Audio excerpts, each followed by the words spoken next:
Ammo hech qachon 8 marotaba adashmaganman. U to'pni oladi va gol uradi. Va Angliya jahon chempionatida.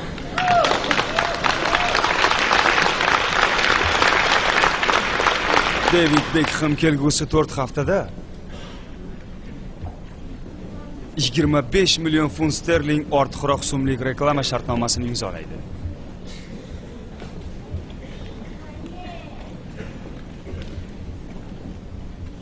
Chunki u jahon miqyosidagi yulduz edi. Bu uning o'tgan yillardagi hamma sarmoyalardan ham ko'p edi.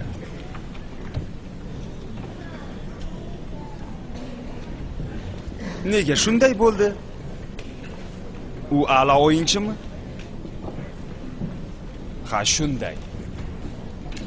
Ammo buni o'zi yetmaydi. U o'ziga ishongan edi. Mana shunday vaziyatda to'pni men tepaman deyish, shu vaziyatda o'zgalar boshqacha yo'l tutardi. Bugun negadir omadim chopmayaptimi deydi. David esa men eplayman. Keling, boshqa misol keltiray. Kim mening moliyaviy erkinlik yo'li deb nomlangan kitobni o'qigan? Yaxshi, bor. Bir nechta. Bu moliya bo'yicha dunyodagi eng muvaffaqiyatli kitobdir.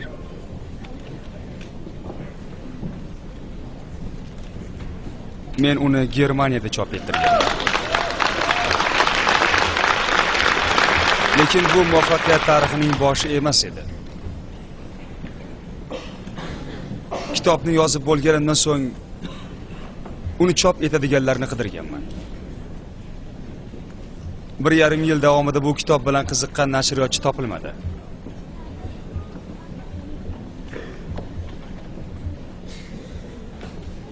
Ishlarim yomon emas edi. Men yo'q degan javobni eshitishni bilardim. Men taslim bo'lmaslik yo'lini bilardim. Lekin 1,5 yil davomida yo'q degan javobni eshitish bu uzoq muddat edi. Har birimiz uchun. Nihoyat men nashriyotchini topdim. Ular qiziqib so'rashdi. Yana qandaydir talablaringiz bormi?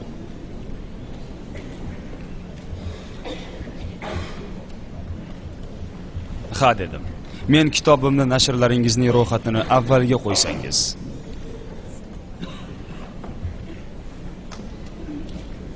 Bu yil chop etilgan 400 ta kitob ichida eng zo'ri deb meni kitobimni tan olishingizni xohlayman dedim.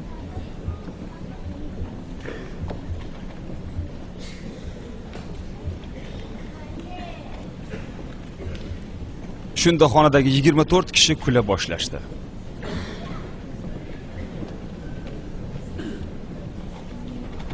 Sizga qarab kulib turishganida ichingizdan nima o'tishini bilasizmi? Siz hazillashyapsizmi deyishdi. Keyin so'rashdi. Nega siz kitobingizni birinchi o'rinda turishi kerak deyapsiz?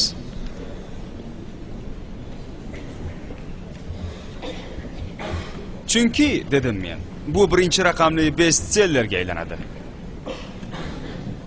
Ular yana kulishdi. Keyin so'rashdi. Buning uchun qancha sotilish kerakligini bilasizmi?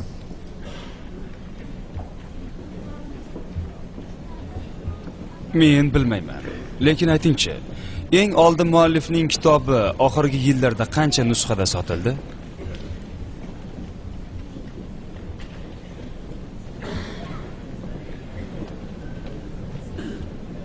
Ular mana bu kishi deyishdi. Asari 42 ming nusxada sotildi. Men aytdim, ana endi biz qancha sotishimiz mumkinligini ayta olaman. 42 ming to'liq raqam emas, shuning uchun aytaylik 50 ming nusxa. Endi 50 ni o'chiramizda o'rniga 100 ming deb yozamiz. Ular menga xuddi telbaga qaragandek qarashdi. Ular mening trenerim bilan bo'lgan voqeani bilishmasdi. Keyin ayol nashriyotchi dedi. Bo'pti, biz chop qilamiz. Sen yoki aqldan ozgansan, yoki tavakkal qilmoqdasan, lekin urinib ko'ramiz. Birinchi 3 oyda biz 100 mingta kitob sotdik. 410 hafta davomida bu kitob ko'p sotilish bo'yicha birinchi o'rinda turib keldi. Hattoki dunyoning ulkan mamlakatlari Yaponiya, Xitoy kabi 10 ta davlatda ham. Moliya bo'yicha dunyodagi eng muvaffaqiyatli kitob shu bo'ldi. Bu yutuq nimaning natijasi deb o'ylaysiz? Yaxshi kitobligi uchunmi? Ha, uni men yozgan edim. Lekin ochiqni aytsam, yaxshi kitoblar juda ko'p. Ammo ular bu yutuqning 10 dan 1, hatto 100 dan 1 ga ham erisha olmagan. Farqi nimada? Bu o'zimga bo'lgan ishonchdir. Bugun yaxshi kitob yozishning o'zi kifoya emas. Yaxshi xizmat ko'rsatishning ham o'zi kifoya emas. Hatto yuksak saviyali taqdimot qilishning ham o'zi kifoya emas. Siz o'zingizga bo'lgan ishonchga ega bo'lishingiz shart. Shundagina bu ishonchni albatta o'zgalar sezishadi. Siz o'zingizga ishonchingiz qat'iy bo'lishi shart. Aksi bo'lsa-chi, buni o'rganish mumkin. Juda oddiy usuli bor. Oddiy daftar olasiz va uni muvaffaqiyat daftari deb ataysiz. Unga har kuni voqealarni yozib boring. Har kuni 5 ta muvaffaqiyatli voqea. Nima bo'lishining farqi yo'q. Oddiy narsalar ham bo'lishi mumkin. Masalan, kimnidir tabassum qilishga majbur qildingiz. Keksa qariyaga yordam berdingiz. Hamkoringizni baxtli qildingiz. Siz kimnidir biznesga olib kirdingiz. Har kuni 5 tadan voqea. Agar buni 3 oy mobaynida qilib borsangiz, men kafolat beraman. Sizning daromadingiz kamida 20% ga oshadi. Agar yil davomida qilsangiz, men kafolat beraman. Sizning daromadingiz kamida 200% ga oshadi. Ko'rdingizmi, bu juda oddiy. Va bu hayot maktabi deb ataladi. Bu dunyoda omadli insonning o'zi yo'qki, unda mana shunday yozib borish odati bo'lmasa.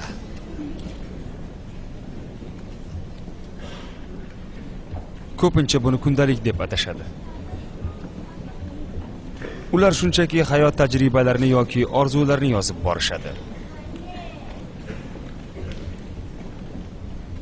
Lekin doim yutuqlarini qayd etadilar. Marhamat qilib, agar mening so'zlarimdan o'zingizga hech narsa olmasangiz ham, iltimos, har kuni 5 ta voqeani yozib boring. Buni o'zingiz uchun qiling. Buni oilangiz uchun qiling. Muvaffaqiyatingiz tarixi sifatida gapirib berishingiz uchun yozing.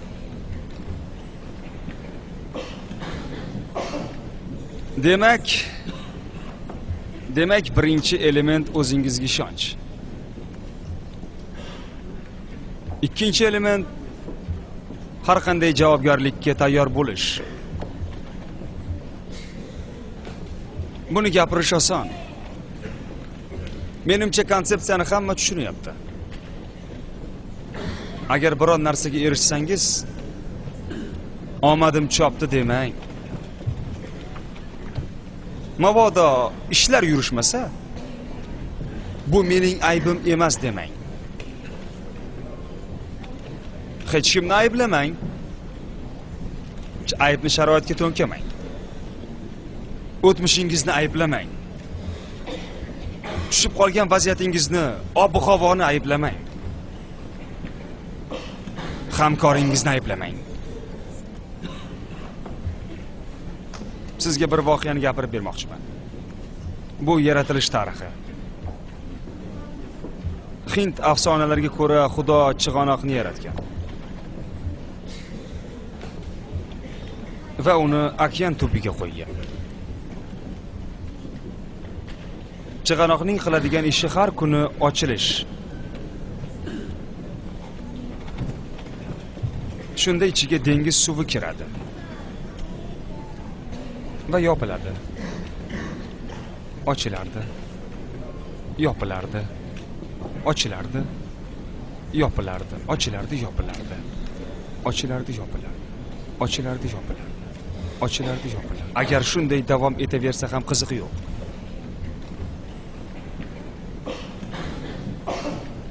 Chig'anoqning bor yo'g'i tashvishi shu edi. Lekin u yerda juda xavfsiz edi. Tavakkalga o'rin yo'q. Shundan so'ng Xudo burgutni yaratdi. Unga eng baland cho'qqilarga chiqa olish imkonini berdi. Erkinlik sarguzashtlariga to'la hayot berdi. Hayratlarga. Lekin bekorga emas. Burgut tavakkal qilish kerak edi. Har kuni kurashish kerak edi. Polapollarni boqish uchun harakat qilish kerak edi. Bilasizmi?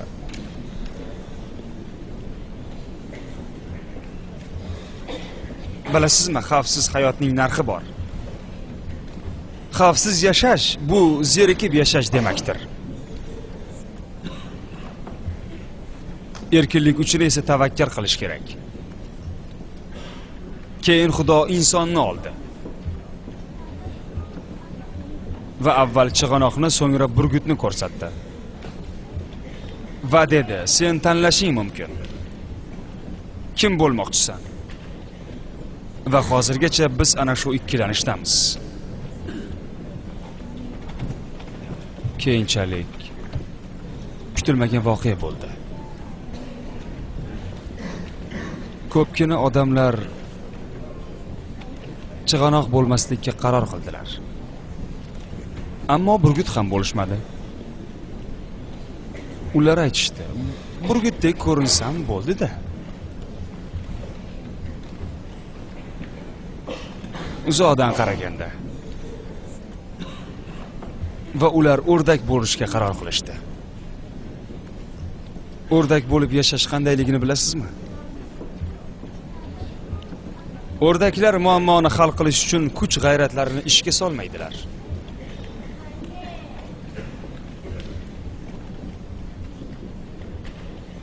Ular kuchlarini o'zlarini oqlash uchun sarflaydilar. O'rdaklar omad sari intilmaydilar. Ularga achinishlarini xohlaydilar. Ba'zan shunday bahonalar topadilarki, biz ularga achinamiz. O'zingizdan so'rangchi, sizga achinishsinmi yoki hurmat qilishsinmi? Qanday munosabatni xohlaysiz? Uzoqdan o'rdak burgutga o'xshashini aytgan edim.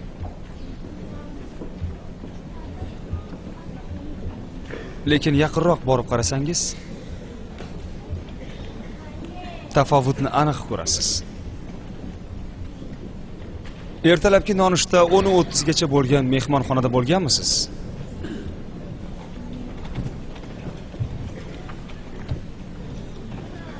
Masalan, 10:45 da keldingiz.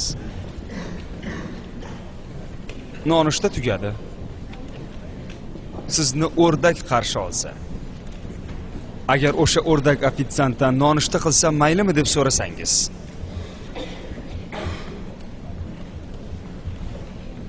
O'rdak sizga e'lonni o'qimadingizmi deydi. Nonushta 7 dan 10:30 gacha. Siz kech qoldingiz. G'aq. Burgut nima deydi? Burgut aytadiki, "Ha, siz nonushtaga kech qoldingiz. Ammo nima tanovul qilishingizni aytsangiz, men tayyorlab beraman." Bu albatta nonushtadagidek bo'lmaydi-yu, lekin men harakat qilaman. Bu burgut katta mehmonxonada burgut parvoz qiladi. O'rdakni esa haydashadi. O'rdak nima deydi? Ko'zlarim yoqmadi. G'aq. Men Atlantaga uchgan edim va faks orqali oteldan o'zimga joy buyurtirdim. Tasdiq oldim. Va men bu mehmonxonaga yetib kelganimda meni o'rdak qarshi oldi. Men bilmayman. Va u o'rdak yurish qilardi. O'rdak hujjatlarimni olib solishtirdi. Kompyuterga qaradi va "Kechirasiz, joy yo'q" dedi. Va ketdi. Men esa joyimda turardim. Charchagan edim, dush qabul qilib dam olmoqchi edim. Lekin kutyapman. Javob yo'q. O'rdaklar hech narsa qilishmaydi. Birozdan keyin u menga qaradi va "Siz hali ham shu yerdamisiz?" dedi. "Men xona kutyapman" dedim. "Bizda joy yo'q. Qayerdan olib beraman sizga" dedi. Men nimadir qilishim kerak. Burgutni chaqirib bering, marhamat. U eshik tomon yo'naldi. "Men u yoqqa borma" dedim. Bilasizmi nimaga? Chunki eshik orqasida o'rdaklar ko'li bor edi. Va u sherigini chaqirardi. "Menga o'rdak kerak emas, burgutni chaqiring" dedim. U "Nima?" dedi. Men "Oldimga hal qila olmaydigan odamni olib kelma" dedim.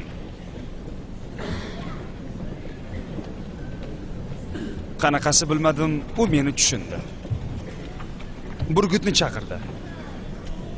Bu haqiqiy burgut edi. U hujjatlarni qaradi. Kompyuterni qaradi. Va sizni aldashmabdi, joylar band. Dedi-yu, negadir so'zlarni yakunlamadi. Hozir siz bizning hisobimizdan bemalol ovqatlanishingiz mumkin.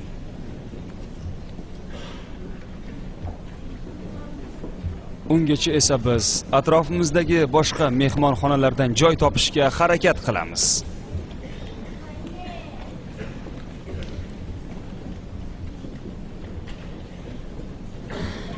Va ular menga ajoyib prezident lyuks xonasi topishdi. Men uni yaxshi burgut ekanligini angladim. Farqni sezyapsizmi? Xulosa shuki, har birimizda doimo o'rdaklarga o'xshab g'aqillashga moyillik tug'iladi. Lekin bu yaxshi emas.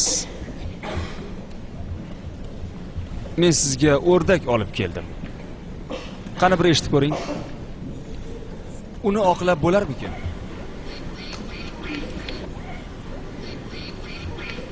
Eshityapsizmi? Bu g'alaba nashidasimi? Hech qachon o'rdak bo'lmang. Va shuni bilingki, o'rdak hech qachon yolg'iz yurmaydi. Chunki yakka yurishdan qo'rqadi. Hattoki mana shunday seminarda ham qorong'i bir burchakda o'rdaklarning maxfiy yig'ilishi bo'ladi. Ular yig'ilib nolishmoqda. O'rdaklar bilan birga bo'lmang. Chunki qayerdadir burgutlar bor. Ular bilan birga bo'ling. Kimdir aytadi: "Ey, shofer, o'rdaklarni ilhomlantirishimiz mumkin." Men esa yo'q deyman. Oxir oqibatda baribir ilhomlangan o'rdakka ega bo'lasiz.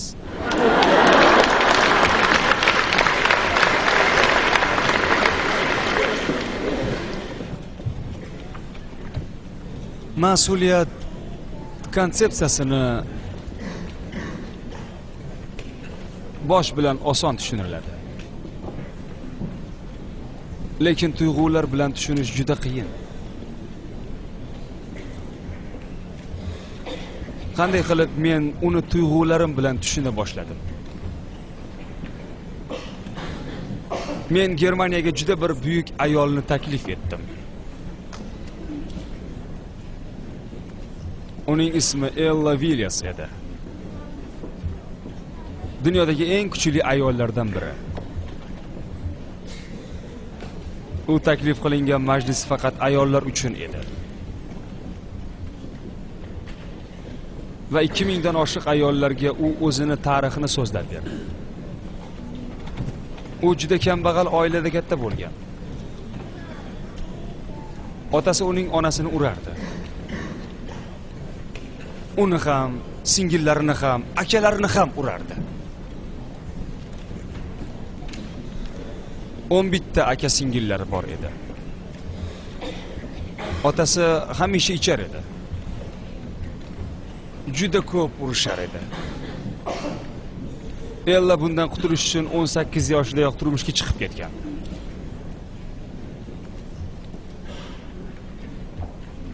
Lekin eri ham uni ura boshlagan. Va 6 oydan keyin u ajrashdi. Va boshqasiga erga tegdi. Chunki uyga qaytishni istamas edi. Ammo bunisi ham uni ura boshladi. Qayerga bormasam ham meni urishadi derdi u. Va 30 yoshga kirmagunicha shu odam bilan chidab yashayverdi.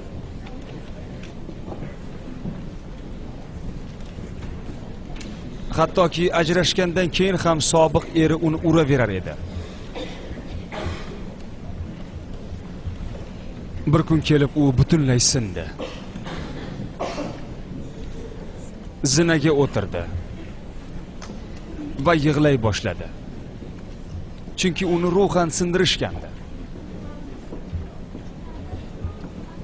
Kaltaklardan jismoniy og'riqni his etar. Moliyaviy ahvoli ham nochor edi. Uning ma'lumoti yo'q. Qaramog'ida esa 2 ta kichkina qizi bor edi. U yig'lardi. Va shundan keyin dedi: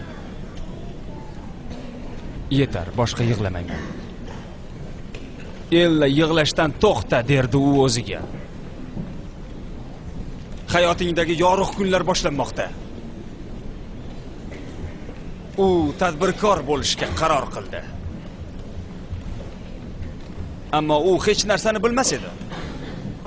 Lekin u muvaffaqiyatga erishgan biznesmenlar bilan uchrasha boshladi. Maslahatlar so'radi. Buning evaziga ular uchun ovqat tayyorlar edi. U juda mazali ovqat tayyorlardi. U o'z kompaniyasini qurish uchun 3 yil kerak bo'ldi. Yana 3 yil o'tib u ilk yirik buyurtmaga ega bo'ldi. 4 yildan so'ng esa AQShning eng muvaffaqiyatli tadbirkor ayoliga aylandi. u yilning mashhur ayoliga aylandi. Biznesi ko'p millionlikka aylandi. Buyuk ayol. Bilasizmi, nega bu haqda gapiryapman? Chunki mas'uliyatni butunlay bo'yniga olish haqida gapirganimda muvaffaqiyatli insonlar bosh irg'ashadi. Va ha, mas'uliyatni to'la bo'ynimizga olishimiz kerak deyshadi. Bu degani sizda javob berish qobiliyati bordir.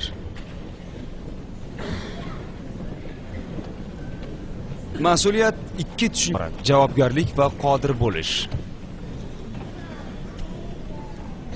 Sharoitlardan qat'iy nazar. Ba'zilar aytishi mumkin: "Ey Mr. Sheffer, sizga gapirish oson. Chunki siz bizning muammolarimizni bilmaysiz" deyshadi. Siz kasal bo'lish nima ekanligini bilmaysiz. Nochor bo'lish, kichkina bolalarga ega bo'lish, ayol bo'lish nima ekanligini, qaramoqdagi farzandlarni bilmaysiz. Mening javobim: siz haqsiz. Men hech qachon ayol bo'lmaganman. Buni hozir ham bilmayman. Ishimning o'ziga xosligi shundaki, menga juda ko'p buyuk insonlar kelgan. Xuddi sizga o'xshagan. Kun kelib o'zining muvaffaqiyat tarixini aytib beradiganlar kerak. Muammoingizni esa ahamiyati yo'q. Ishonchim komilki,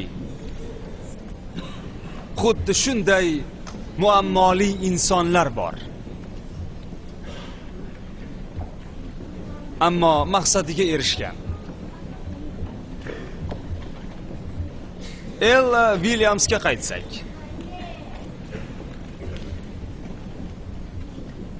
Men unga aytdim.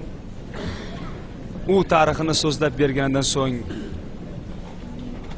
men aytdim: "Ella, ikkita kichkina farzanding bo'lishiga qaramasdan bunga qanday erishding? Shunday katta kompaniyani qurding. Ikki kichkina bolang bo'lishiga qaramasdan, Ella." U menga qaradi va portlab ketdi. Baqirib yubordi. Kichkina bolalarim bo'lganiga qaramasdan emas, ana shu farzandlarim bor bo'lganligi uchun. Farqni ko'ryapsizmi? Farqni ko'ryapsizmi? Hayotdagi har bir vaziyatni biz tushunmasligimiz mumkin. Va men to'xtashim kerak deymiz. Ammo biz bu vaziyatni o'zimizni foydamiz uchun ishga solishimiz mumkin. Chunki biz muammoni emas, imkoniyatni ko'ramiz. Biz omadga erishishimiz shart bo'lgan sabablarni ko'ra boshlaymiz. Xonimlar va janoblar, iltimos, bolalaringizni muvaffaqiyat yo'lida to'siq sifatida ko'rsatmang.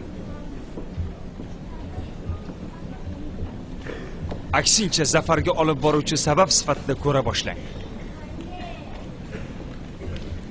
Bolalaringizda bundan-da yaxshiroq hayotga erishish sababini ko'ring. Mana shu mas'uliyat konsepsiyasi. Hech qachon sharoitlarni ayblamang yoki boshqalarni. Shunday bir gap bor.